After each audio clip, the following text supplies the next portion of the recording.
be seated. Let us open our Bible on Psalms 98, verse 2 and 3. Praise the Lord. The Lord hath made known his salvation. His righteousness hath he openly showed in the sight of the heathen. He hath remembered his mercy and his truth toward the house of Israel. All the ends of the earth have seen the salvation of our God. Hallelujah. So dito natin maintindihan na ang pagliligtas ng Diyos ay para sa lahat. Nauna lang sa Israel. Sinunod niya ang mga Gentiles or heathen. Kaya sinabi niya dito, the Lord hath made known his salvation. His righteousness hath he openly showed in the sight of the heathen. And he hath remembered his mercy and his truth toward the house of Israel. All the ends of the earth have seen the salvation of our God. Now, paano niya ito gi-fulfill? Paano niya ito tinupad na Israel, liligtasin niya, mga heathen, liligtasin niya rin? Sa paanong paraan?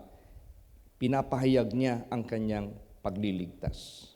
Nire-reveal niya ang kanyang salvation. Sa paanong paraan? Basahin natin ang Isaiah 52, verse 10. Praise the Lord. The Lord had made bare his holy arm in the eyes of all the nations, and all the ends of the earth shall see the salvation of our God. Hindi basta-basta. Sino ang nag-reveal? Paano ito ginawa ng ating buhay na Diyos? Sinabi niya dito, the Lord hath made bare his holy arm. Bare. Kapag sinabing bare hands, talagang matatawag nating walang ano pa mang assistance na inilalagay sa kanyang kamay, kundi mismo yung kamay niya gumawa nito. Yung bare his holy arm. Yung kamay mismo ng Diyos. Ginawa niya ito sa lahat ng mga bansa. Regardless what nation you are. Whether you belong to Israel or you are belong to the heathen or to the Gentiles outside the race of Israel. Lahat ng mga bansa. And all the ends of the earth shall see the salvation of our God. Kamay mismo ng Diyos. Bumaba dito sa lupa. At yan na yun si Lord Jesus Christ. That is Jesus Christ. Bumaba dito, nagpakatawan tao. Para mag-hands-on sa pagpahayag ng kaligtasan. Para mag-hands-on sa way ng kaligtasan. Para mag-hands-on na may kapatawaran ang mga tao sa pagkakasala.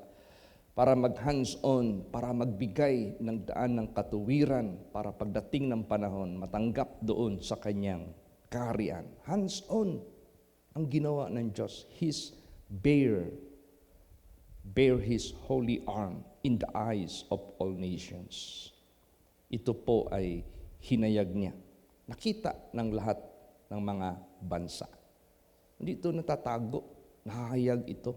Kahit saan man, kahit sabihin mo, Pastor, hindi pa naman tayo nakarating sa buong mundo.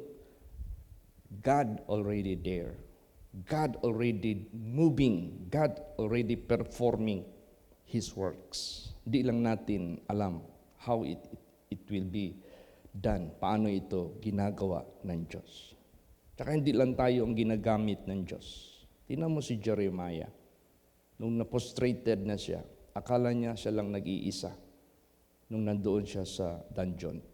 Anong sabi ng Diyos? Meron pang mga tao na hindi lumuhod kay Baal. Elijah. Prophet Elijah. Praise the Lord. So, ibig sabihin yan, hindi tayo nag-iisa. Sa laki pa naman ng mundo. Sa dami pa naman ng tao. Sa laki pa naman ang kapangyarihan ng Diyos.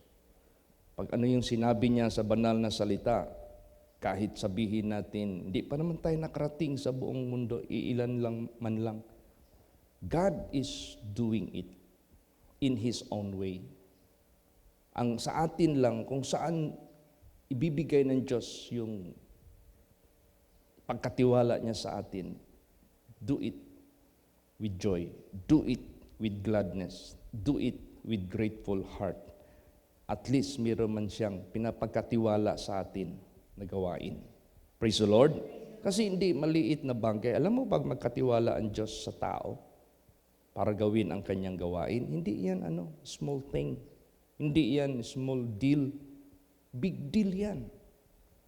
Tingnan mo ang mga anak ng Diyos dito sa Bible na pinapagawa sa kanila ang kanyang gawain. Unang-una sila ang magbe-benefit ng kaligtasan. Ikalawa, hindi sila bibiguin ng ating Panginoong Diyos. Kaya pag tayo ay nasa gawain ng ating Panginoong Diyos, small or great, be thankful for that. Praise the Lord. Be happy for that. Kasi at least you belong to God. No? Belong ka sa Kanya. Hindi ka belong kay Satanas. Gumagawa ka sa Kanyang will, hindi ka gumagawa sa will ng Kanyang kaaway. Neither gumagawa ka sa iyong sariling will. Kaya yan ang ganun ka-importante. Basahin natin ang Isaiah 45:21 hanggang 23. Praise the Lord. Tell ye and bring them near. Yea, let them take counsel together. Who has declared this from ancient time?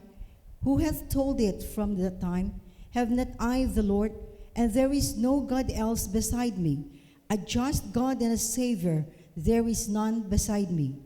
Look unto me and be ye saved, all the ends of the earth, for I am God and there is none else.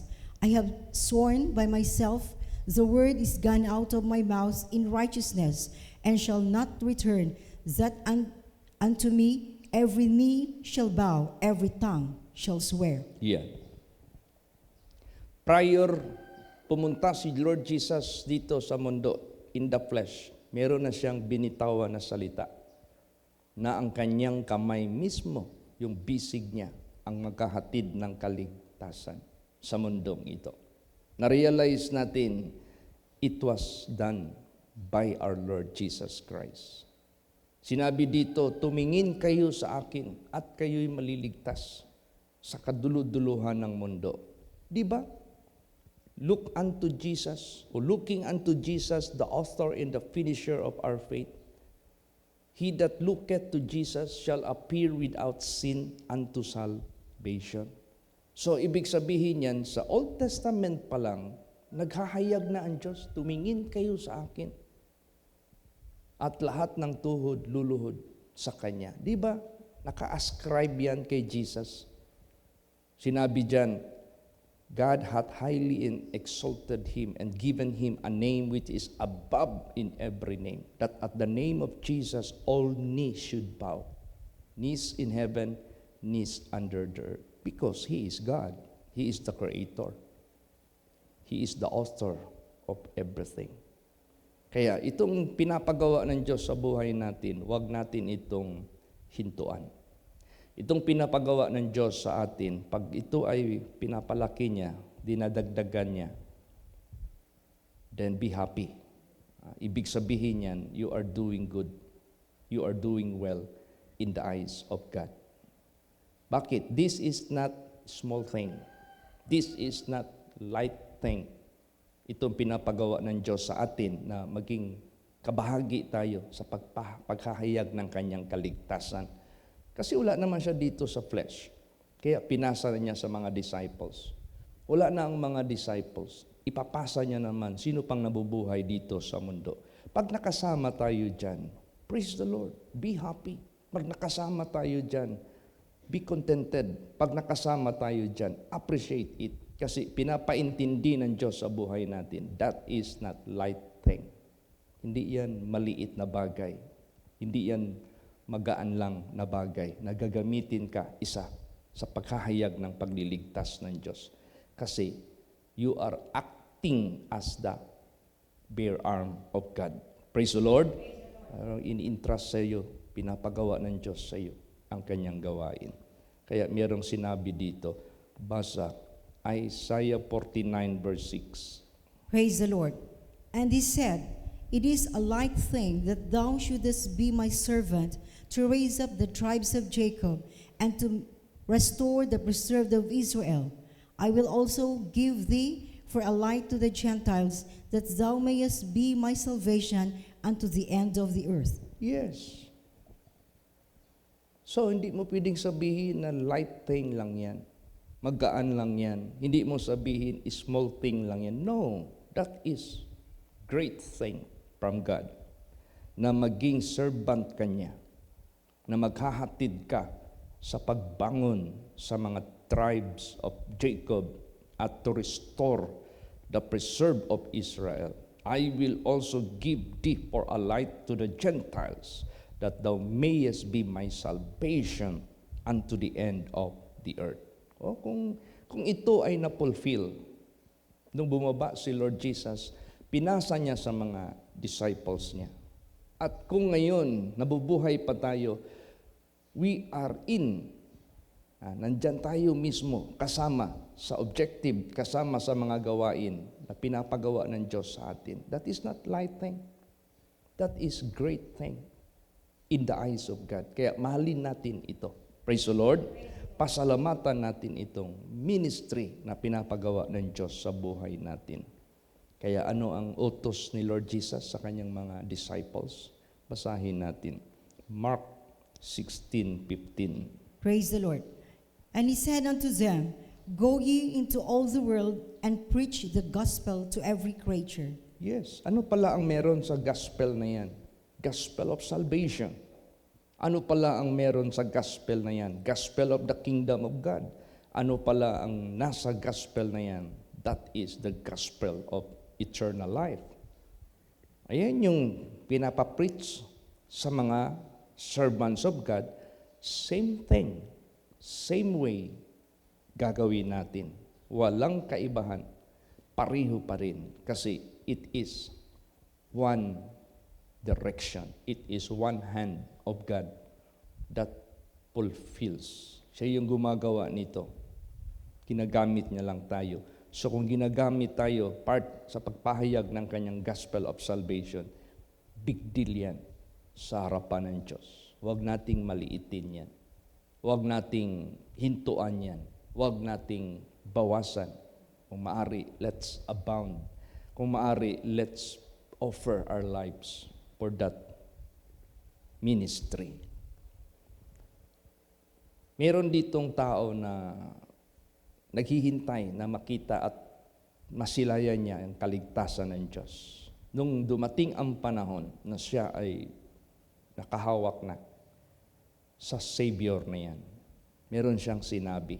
Basahin natin. Luke 2:30 hanggang 32. Praise the Lord. For mine eyes have seen thy salvation, which thou hast prepared before the face of all people, a light to lighten the Gentiles, and the glory of thy people Israel. Yes. Saan naman siya nagbase ng ganitong klaseng pronouncement or declaration? Of course, from the Holy Scripture. From the Word of God. Sa Old Testament. Alam niya, nabasa niya, narinig niya ang Word of God sa Old Testament na ang pagliligtas ng Diyos for all people, ang pagliligtas ng Diyos to the Israel and to the Gentiles. At sabi niya dito, for mine eyes have seen thy salvation. Bakit? Saan niya nakita? Kay Jesus Christ. Hawak na niya si Jesus doon sa temple, which thou hast prepared before the face of all people. Hinanda mo na ito para sa lahat ng mga tao. A light to lighten the Gentiles and the glory of thy people, Israel. See, nakasintro kay Jesus Christ. Diyan talaga sa Kanya. Kaya siya yung ating ibahagi, yung Kanyang salita, yung Kanyang ihimplo, yung Kanyang lahat na leading ng ating Panginoong Diyos. So saan man tayo paparatingin ang ating Panginoong Diyos. So kayo na nandyan sa abroad, kayo na nandyan sa ibang lugar, na wala pang mga simbahan dyan, huwag kayong mahiya. Magsalita sa salita ng Diyos. Huwag kayong mag-alanganin to declare the salvation of God. At may opportunity ang mga lugar na yan. Pag may magtanggap dyan na mga puso na nauuhaw sa salita ng Diyos, mga puso na naniniwala sa gospel of the kingdom, lalagyan niya ng Diyos ng manggagawa. Lalagyan niya ng Diyos ng church para makapagpanatili sila. Tulad kay Paul. Habang nag-preach si Paul, di ba? Nagkaroon ng taga-Roma, taga-Pilipa, ano pa, taga-Episo, yung mga ano man yun, mga places man yun where Paul preached the word of God and they received, they believed, they asked to continue. So yan yung mangyayari. So, sa abroad ka, o ganoon din. Pastor, Islam, ano man ito, country, under yan sa kapangyarihan ng Diyos. Tandaan natin. Pastor, kuan man diri mga Buddhist, subject yan sila sa kaligtasan ng Diyos. Pastor, mga Hindus man it doesn't matter. They are belong to the Gentiles. Ang Diyos, meron siyang objective na ligtasin ang lahat ng mga tao. So huwag kang mahiya, huwag kang matakot, huwag kang maging hesitant. Gawin mo lang ang pinapagawa ng Diyos sa iyo. Praise the Lord. Ganun. Pagkatapos, imbitahin mo yung mga servants of God, sino ang gagamitin ng ating Panginoon Diyos, the two senior pastors. Pabisitahin mo doon. Walang mahirap sa Diyos. Pastor, mahal ang pamasahe, God will provide. Pastor, mahirap ang panahon ngayon, walang nire-respect ang Diyos na panahon. Basta ang bawat isa, nagdalangin ka, willing ka gagawa sa kanyang gawain, everything just will follow. Susunod lang lahat yan. Kasi kanya naman ang lahat. Kasi ang gusto ng ating Panginoong Diyos, lahat makaalam sa kanyang pagliligtas. Basa, Luke 3, verse 6. Praise the Lord. And all flesh shall see the salvation of God. Yes. Lahat ng mga laman makakakita sa pagliligtas ng Diyos. Paano yan, Pastor, if they don't believe? Paano yan, Pastor, kunti lang maniwala? So be it. Wala tayong magawa. Kasi ang gospel, pag binigay mo ito ng isakto, hindi mo gi-corrupt, hindi mo binawasan, hindi mo dinagdagan, hindi mo rin gi-modify, as is where is, kung ano yung salita ng Diyos, matalas. Pagbigay mo yan, doon sa maniwala, 100% kaligtasan ang dulot sa kanila. Doon sa hindi maniwala, 100% kapahamakan din ang dulot sa kanila. Kaya nga, the Bible says, we preach the Word of God in sincerity and in truth. We do not corrupt the Word of God. We are savor unto life, unto life. We are savor unto death, unto death. To those who will believe, they will be saved. To those who will not believe, they shall be damned. Ganon. Kung ano yung epekto ng salita ng Diyos from Old Testament down to the New Testament, pagliligtas sa mga maniniwala, kapahamakan sa hindi maniwala. Ganon lang yan. Hindi na yung mababago. Praise the Lord. Maliwanag. For God so loved the world that He gave His only begotten Son, that whosoever, hintil ka man, Israelite ka man, whosoever believeth in Him, taga-bundok ka man, taga-patag ka man, taga-dagat ka man, puti ka man, itim ka man, brown ka man, pula ka man, kahit sino ka, na yellow ka man, whosoever believeth in Him shall not perish, but shall have everlasting life. So ang importante doon, believe ka, naniwala ka. For God sent not His Son into the world to condemn the world. That is not His objective in coming here, to condemn the world. But through Him, the world might be saved. Then doon na, he that believeth in Him is not condemned. But he that believeth not in Him is condemned already. As is yan. Hindi mo pwedeng hilutin yan, hindi mo pwedeng baguhin yan. Just tell the people, For those who will believe, they will be saved. To those who will not believe, they will be condemned. Ganun ang gospel ng ating Panginoong Diyos. At saan man ito iparating ng Diyos sa kaduluduluhan ng mundo. Alam mo, minsan meron akong nakita na mga explanation, what is Philippine in the Bible? Ano ang Pilipinas sa Biblia? Tapos dinescribe doon yung sinabi dito sa Biblia na from the east isles and ends of the earth. Kasi sa mapa, Israel dito, we are situated in the east. Isles ang pag-usapan, we have so much islands, 7,000 over. Tapos, kinukumpara tayo sa Ophir. Ophir, where the place gold, peacocks, at ano-ano pa. Doon nang galing, hinatid kay King Solomon as a gift from Ophir. And yung mga elements na yan, dito yan nakikita sa Pilipinas. Praise the Lord. At merong mga indikasyon na itong lugar na ito, dito, pipili ang Diyos gagamit sa pag-spread ng kanyang gospel sa buong mundo. Ang bansa na hindi sobrang yaman ikumpara sa iba, ang bansa na mga hinamak, ang bansa na very mean, hindi napapansin sa buong mundo. Kaya, God love the humble. Praise the Lord. Kaya nung pumunta ako ng Malaysia, hindi ko alam yung knowledge ng Chief of Police na si Mr.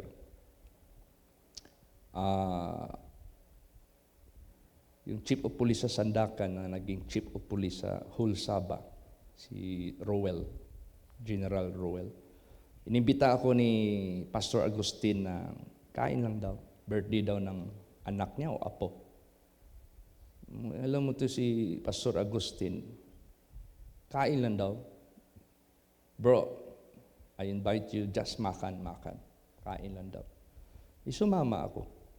Pagdating doon, bigla akong sabihin, bro, please give the word of God before the meal.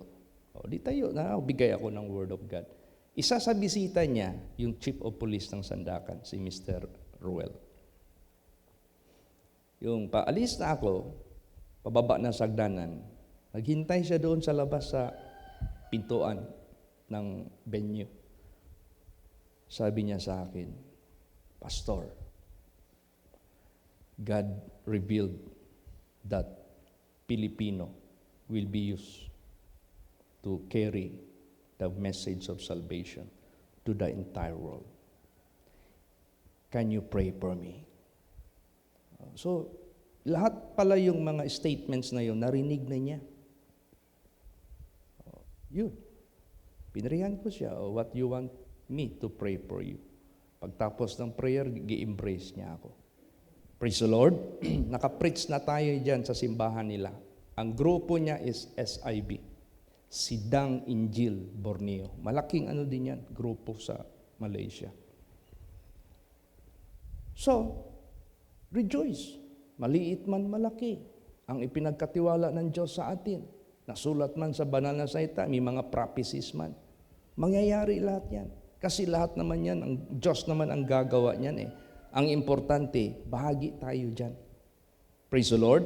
Ang importante, we belong to God. At bahala na ang Diyos, saan niya tayo i-disperse, saan niya tayo gamitin, bahala na. Alala mo yung demon-possessed na na-prehan doon sa Sandakan. Yung naging oranggila. Buang ba? Sudlag daw tang espiritu.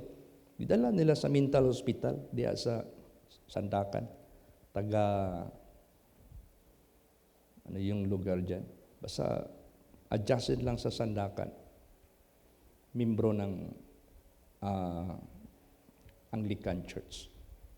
Inimbita ako ni Pastor Agustin, bro, let's pray for a person who was possessed. Pagdating namin doon, Nasa loob. Alam mo, nakita ko yung tao. Paikot-ikot. Hinto, ikot. Ganon talaga. Hinto, ikot. Ikot-ikot lang siya doon. Pasok na sana kami. Sabi ko kay Brad Agustin, where are the family of that person? The member of the family is the mother, the father.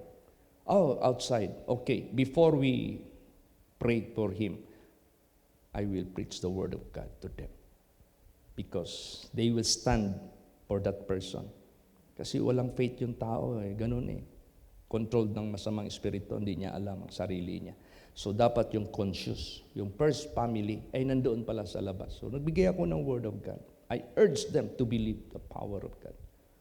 Pagkatapos pasok, pray, pag-cast out, instantly, gumaling siya. Follow up ko ng question kay Pastor Agustin. What happened to the patient where we have prayed? Oh, it's bago suda, bike suda. Ilang months na naman, magpunta ako sa Malaysia. How is that person? Okay suda. Pero pagtapos ng prayer, pinamerinda kami ng family. Sabi yung auntie, you know, itong tao na naposes, na naprayan ninyo, bago kami pumunta sa ospital, nagsalita yan. Sabi niya, ada orang dari Sambuanga pigi sini sandakan na mag-pray daw sa kanya.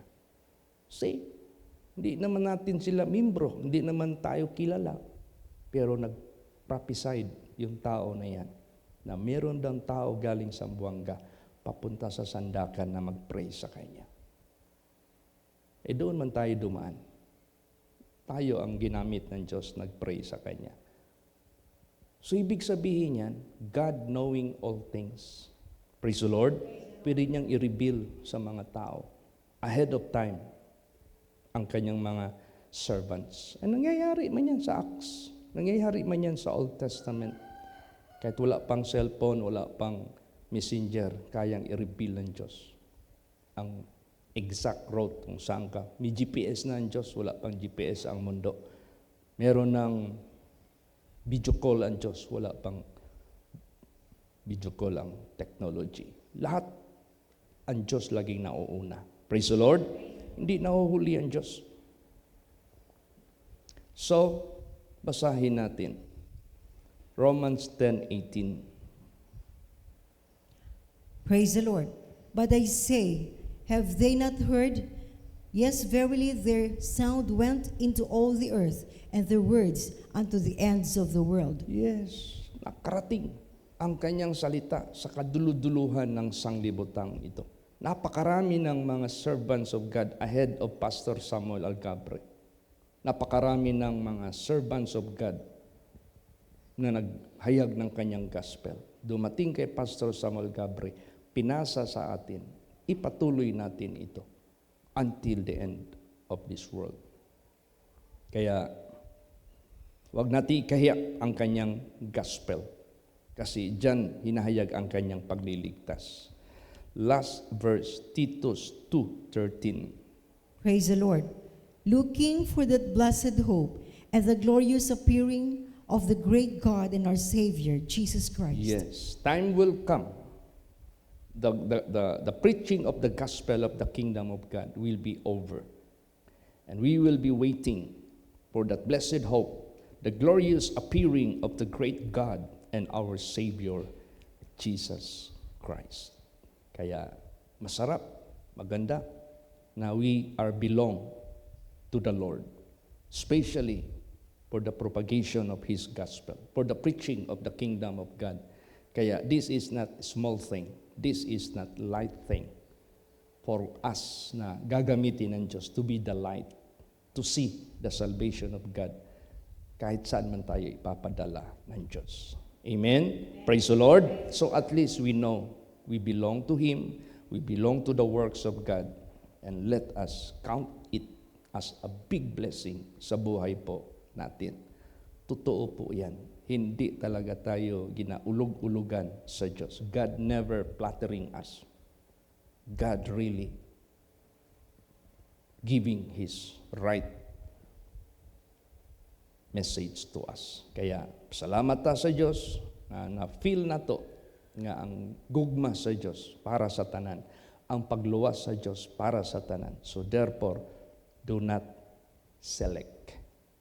Ma-Gentile man siya, ma-Israelite man siya, it doesn't matter. Actually, ang mga Israelite, nakakaawa sila kasi marami pang hindi tumatanggap kay Jesus dyan as their Messiah.